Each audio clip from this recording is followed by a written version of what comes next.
哈！阿龙的话瞬间让全场几个各具特色的家伙给愣住了。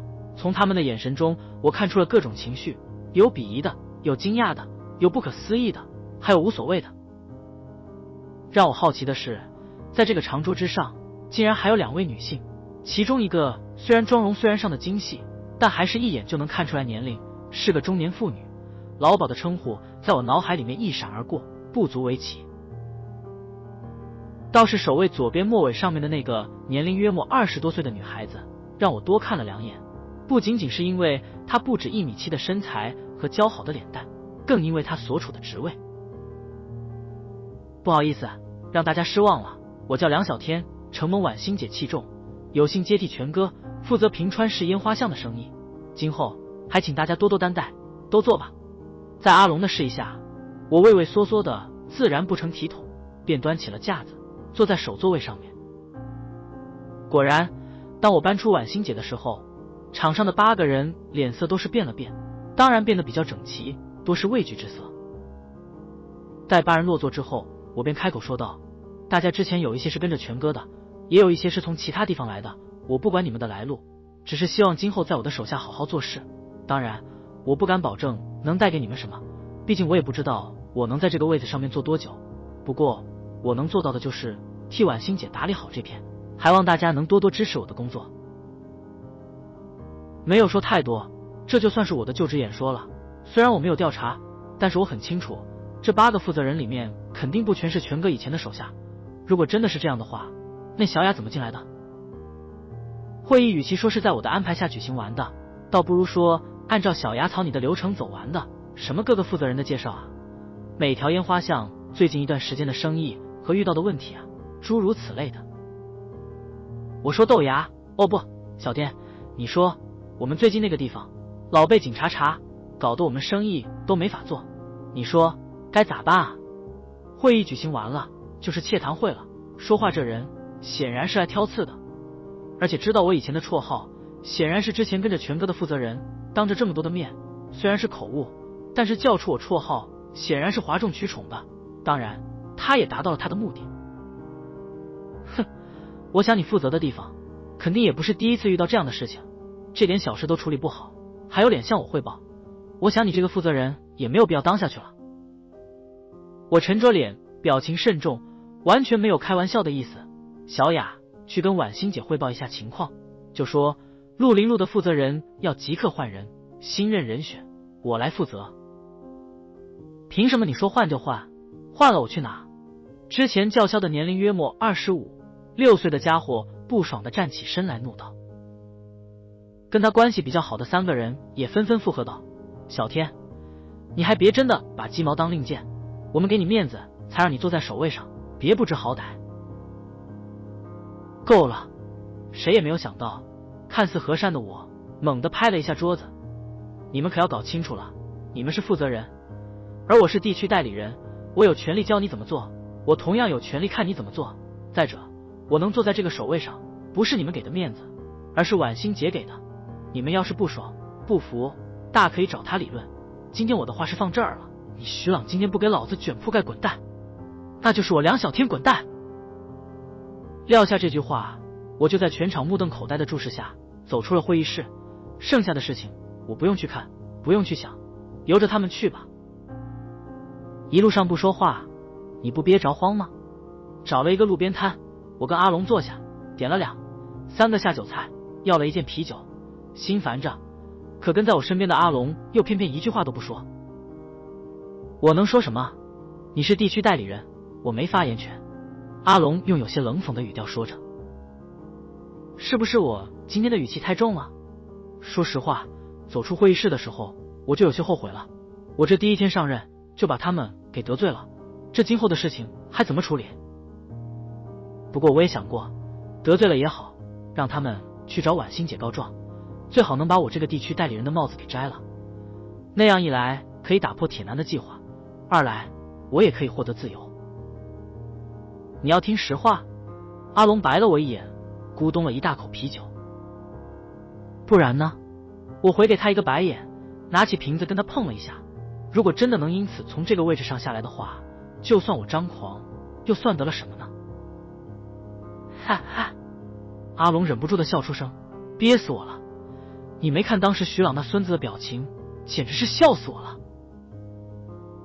阿龙的笑声让我微微一愣，有这么好笑吗？话说，这还是少有的看见阿龙笑得这么开怀了，我还以为他那张脸生来就那样，都不会变的呢。小天啊，你是不知道，这徐朗可是全哥实打实的狗腿子。你别看全哥平常都带着我们，在生意上多亏这个徐朗帮他照应，可以说徐朗是他的半个军师，深得全哥器重，就算在林婉欣那里，他也有着不轻的地位。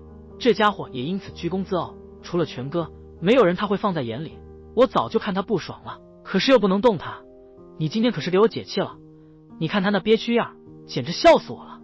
阿龙豪爽地说道。难怪他能坐在我下手位的第一个，我这是踢到铁板了。你还笑？我给了阿龙一个没义气的眼神，心里却暗自盘算着，我看你这不是新官上任3把火，而是初生牛犊不怕虎。就你那嚣张的口气，你可能怎么死的都不知道。阿龙半开玩笑半调侃的说道。我任性？怎么着？我白了他一眼。再说我这不还是有你吗？我要是出事了，你也不好交差吧。得，你这小子就会拖人下水。不过这样也好，树立了你的威信，至少让他们知道你不是好欺负的主。阿龙跟我碰了一下。不过话说回来，你接下来准备怎么办？找你妹妹的线索？不，我摇了摇头，否定了阿龙的推测，还说了一句让阿龙喷酒的话，我要去给徐朗道歉。你没有搞错吧？还是我听错了？阿龙瞪了瞪眼睛，有些难以置信。我则是摇了摇头，我没说错，你也没有听错。顿了顿，我接着说道，以前全哥跟铁男俩人的势力不相伯仲，现在全哥倒了，铁男势必会一家独大，而我又要受制于他，显然他是私底下的大哥大。如此一来，别说婉欣姐的势力会被削弱，就算我想要自由都难，更别说我还要找他报仇。如果说全哥跟我的仇不共戴天的话，那我对铁男的恨就是你死我活了，套我老二的账不是说算就能算的。你的意思是？阿龙若有所思地看着我。我没说话，兀自喝了一口闷酒。经历了这么多，我也不是当初的那个愣头青了，能屈能伸才是大丈夫。简单的吃了个晚饭，我就送阿龙回了2医院。回来的时候顺路便去了一趟养老院，给阿龙的爷爷带了一些水果。其实在养老院门口我还是犹豫着要不要进去的，这才进去没多久，就被一群爷爷奶奶围着，问我关于杨露露的事情。而我听到他们说的最多的就是这么好的一个女孩子，怎么就去得这么早啊？听他们说这些，我心里真的有些疼的。本来以为晚上能好好睡个觉的，没想到小雅的一个电话让我折腾了一晚上。我没有想到小雅的办事效率这么高，当时在会议上发生的事情，我前脚刚走，她就跟林婉欣汇报了情况。林婉欣也是够果断的，直接下了批复让徐朗走，而且按照规矩的让他走。我不知道这个小雅说的规矩是什么，但是我的心里总是有些不安。第二天一大早，我就去2医院给阿龙办了出院手续，然后我们俩就按照小雅提供的地址去找徐朗，希望此行顺利吧。我怎么感觉小雅提供的地址有问题呢？我看着眼前荒废的旧房子，显然是一片拆迁区，这里怎么会有人住呢？阿龙没有回答我，而是在前面带路，进了一个长满青苔的老巷子，一个只有乡下厕所那么大的小房子出现在我们的面前。应该就在这里面了。阿龙也没敲门，直接朝着那个上了霉菌的木门踹了一脚。这木门也就几块木板拼接而成，怎么可能经得起阿龙这一脚？直接碎成2半，露出屋内的光景。眼前的场景让我不由得冷吸一口气。徐朗，你真没有想到，在这么小的房子里面，还真的躺着一个人，全身布满血渍，浑身上下没有一块好肉不说，身体已经开始浮肿了。这个人不是别人，正是我跟阿龙此行要找的徐朗。只是没有想到，这才一晚上没见，他已经变成了这副德行了。呵，你是来看我笑话的吗？你如意了。徐朗背靠着窗户早就坏掉的墙壁，虚弱地说着，虽然声音很小，但是话语中的嘲讽之情不言而喻。不，我是来给你道歉的，对不起。这3个字是真的发自肺腑。虽然我看这个徐朗不爽，不过现在他变成了这个惨样，还是因我而起，我的心里多多少少的有些过意不去。阿龙，打电话叫一下救护车吧，我们把他送医院去。够了，别猫哭耗子了。徐朗冷哼一声，苍白的脸上已无血色，真是可笑。我给他兢兢业业的干了6年，不说功劳也有苦劳，真没有想到全哥进去了，竟然不是我当代理人，偏偏是你这个只会坏事的废物。而他竟然还真的这么狠心的这样对我，哼，真是树倒猢狲散，我徐朗认栽了。看着他咬牙切齿的样子，我的心里忍不住的一乱，这小子肯定是恨透了我，现在我说的话他还能听进去吗？你只是栽了，并没有输，我就不信以你的才华你就愿意这么轻易的放弃了。阿龙在一旁淡淡的说道，语气平淡，但内容却在夸捧。你什么意思啊？徐朗抬着头看着阿龙，眼神中流露出浓浓的不甘。阿龙看了我一眼，并没有接着说，我会意的接过话茬说道，徐朗，我知道因为我的一时意气让你受了这么大的伤害，真的很对不起你，不过我也希望你也能明白我的苦衷。你也知道我一没有背景，二没有实力，坐在这个位置上肯定不能长久，当然并不是说我贪恋这个位置，只是一些特殊的原因让我不得不留下来，可是我还有别的事情要做，我的心思并不在这块，我真的无心争名夺利，而且我很讨厌。哼！徐朗冷哼一声，并没有看我，但我知道我这坦诚的语气至少打开了一扇我能跟他平等交流的大门。我从阿龙还有全哥那里知道你是这方面的人才，所以我希望你能帮助我，我需要你的帮助。顿了顿，我接着说道，如果可以，我愿意让你来替我接管这8条烟花巷，只要不影响上面的政策，你可以最大化的实现你的抱负。我的话让徐朗一愣，不过随即换上一副你别当我傻逼的脸色，说道，你当我真傻？谁有不贪恋权力的？而且你觉得我这都被他废了还能回来吗？你天真我可以理解，但请不要把其他人想成弱智。面对徐朗的质疑，阿龙冲着我摇了摇头，他似乎知道徐朗的倔脾气，知道这是不可能的事情，让我放弃。而我做了一个动作，让他们微微一愣。只见我抬起右臂，晃了下软趴趴的右手，因为长时间没有捏它，皮肤都有些泛白了。你跟着全哥也知道我的绰号，应该知道我这个手是怎么废的吧？现在全哥栽了，虽然我顶替了他的位置，但以我个人的力量远远不够。我想你变成现在这样，除了我之外，应该还有铁男的参与吧？说破不点破，更多的事情我就不用说了，徐朗应该也能想明白。废话，铁男都把小雅安插进来了，这些原先忠心于全哥的手下还不被他一个个整死？果然，我的话让徐朗迟滞了半天，眼神中流露出思索的神情，半天才回过神来，喃喃地说道，如果没有之前的冲突的话，我想我会很乐意跟着你。那你要我怎么做才可以原谅我？我也是拼了，徐朗这样的人才我不想错过，如果可以，我非常愿意结交他。徐朗咧着嘴冷哼道，给我磕头认错。喂，够了，别得寸进尺，做人要知道好歹。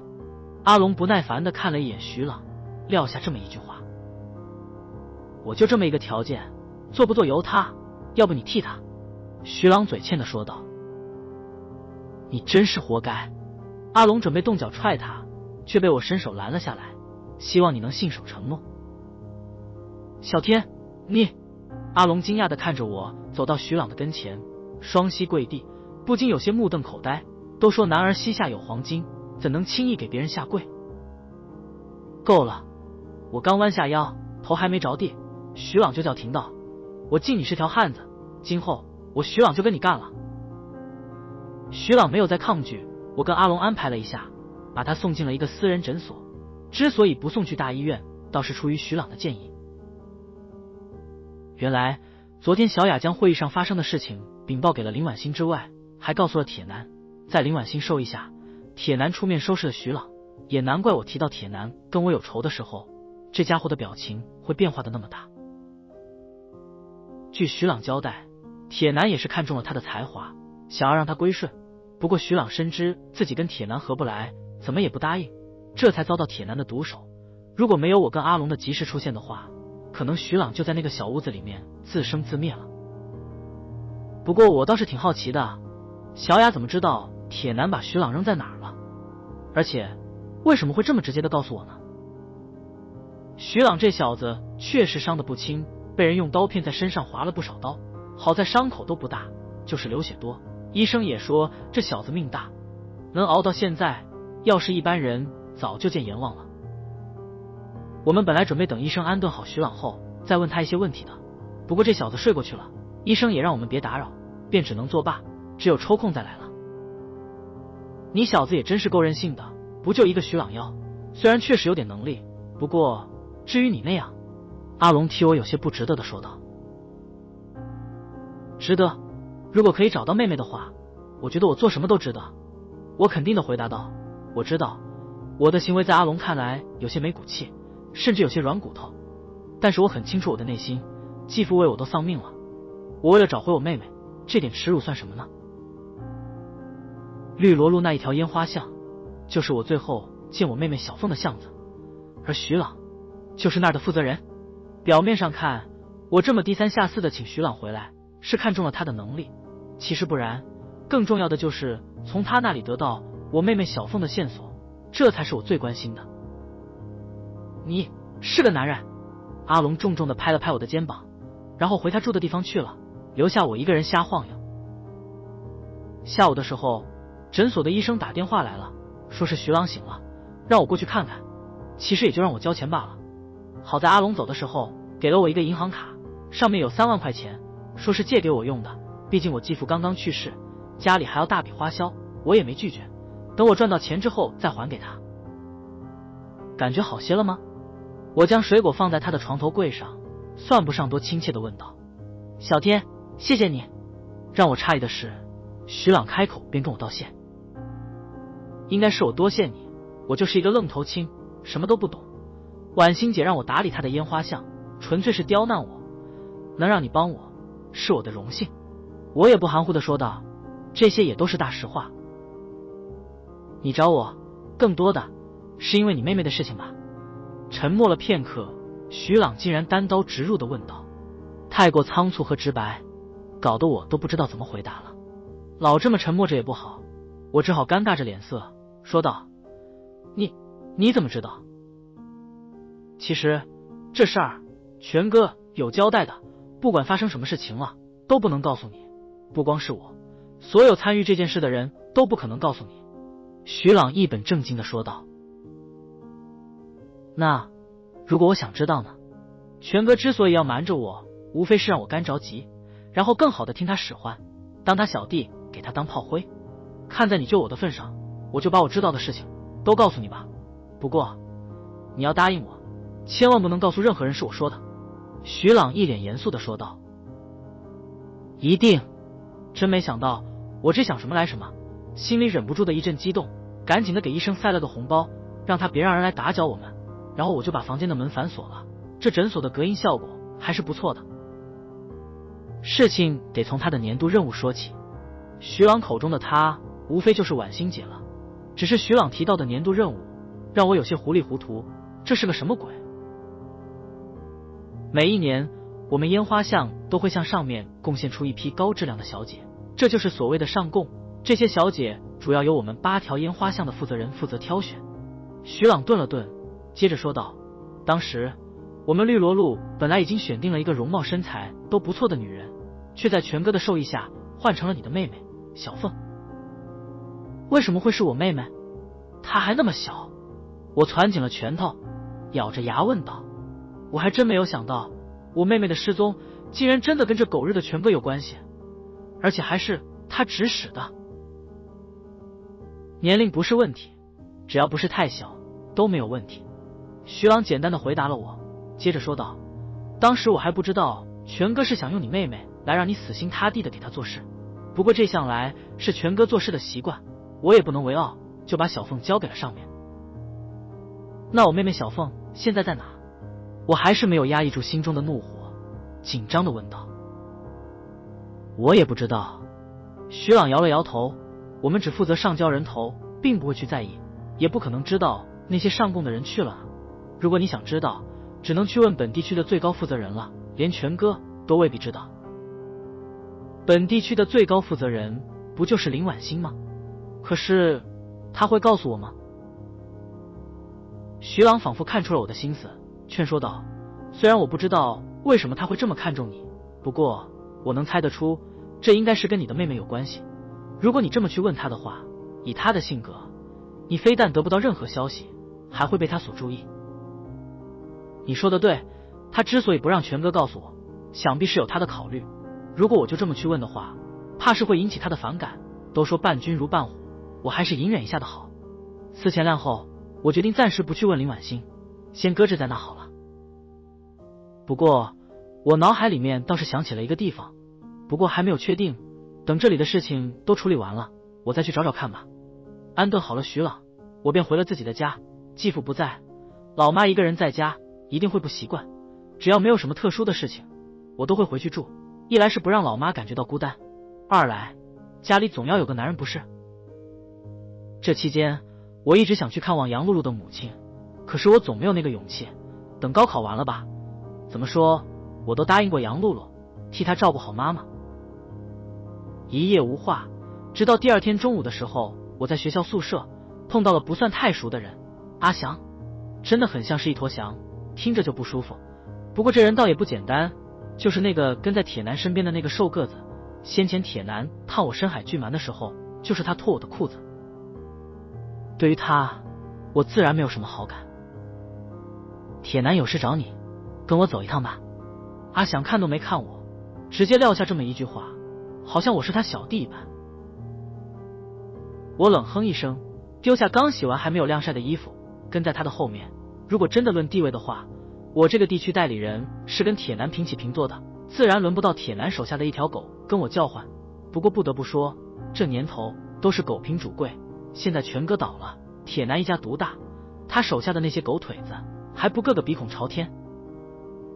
阿翔并没有带我走多远，而是在学校附近的一家咖啡店停了下来，指了指里面，然后自己就在门口放风。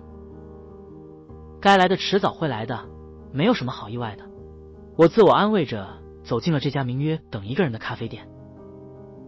看你步态从容，走路带风的，这代理人当得很惬意吧？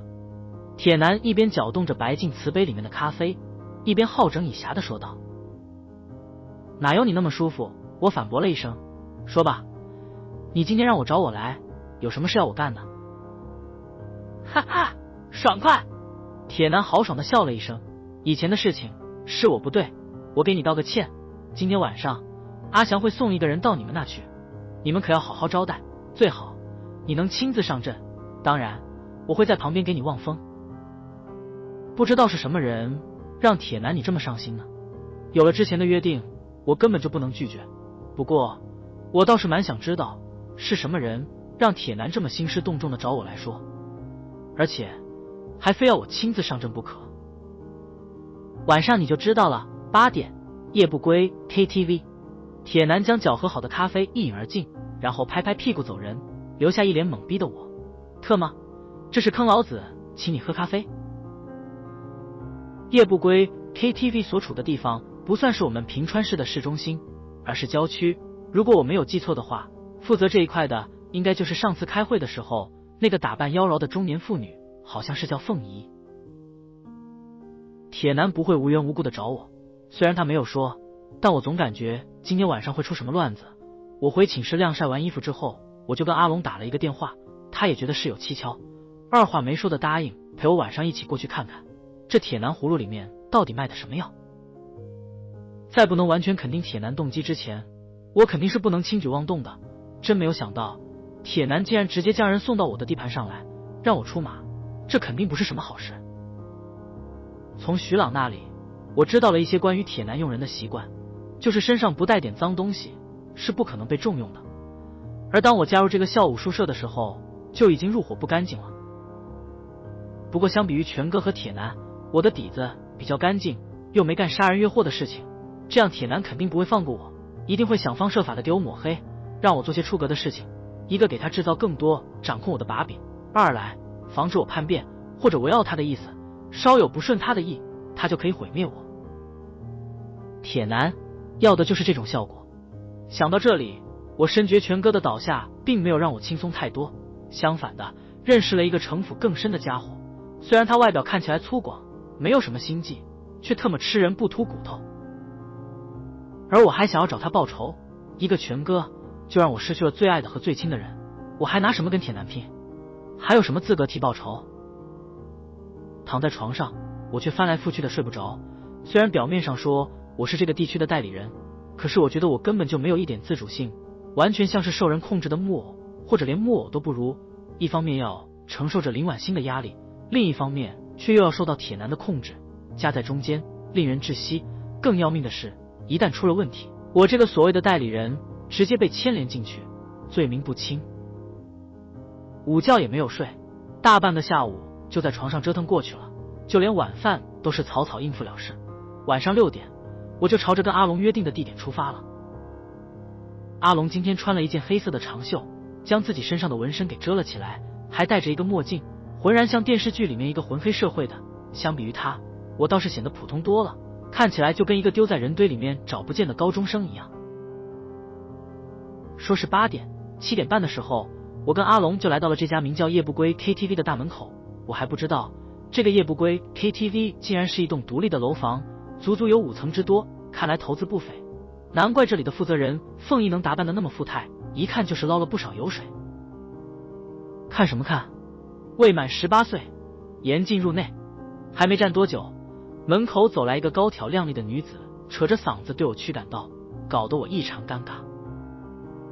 哎呦，这是哪阵风啊，把我们的代理人都给吹来了。来来来，快进来。就在我犹豫着该怎么解释的时候，凤仪的声音就响了起来，许兰，快去5楼清的房间出来。许兰就是刚才那个驱赶我的那个女人，见凤仪如此吩咐，面露疑惑之色。凤仪，5楼不是专门接待贵宾的吗？他什么他？凤仪白了那女人一眼，你别看她小，她可是比大人物还要大，让你去就赶紧去，小心我撵了你。一听凤仪如此说话，那女人脸色也是一变，用她那充满疑惑的眼神看了看我，屁股一翘一翘的走了。夜不归 KTV 虽然处在郊区，但是经营规模并不小，在某种程度或者意义上来说，比市中心的一些地方还要好。时至傍晚，不少下班的成年人都喜欢来这个消遣一下，其中要数1楼最为热闹。除了专营性质的 KTV 区域外，还有一部分是酒店，这也是凤仪经过林婉欣批准建立的，算是一个副业。我也不知道这个副业该不该我管。2楼是布置考究的餐厅，3楼就是雅间了，4楼是什么我还不知道，只是从楼下往楼上人越来越少，到5楼的时候还有4个穿着黑西服的壮硕男人守着门。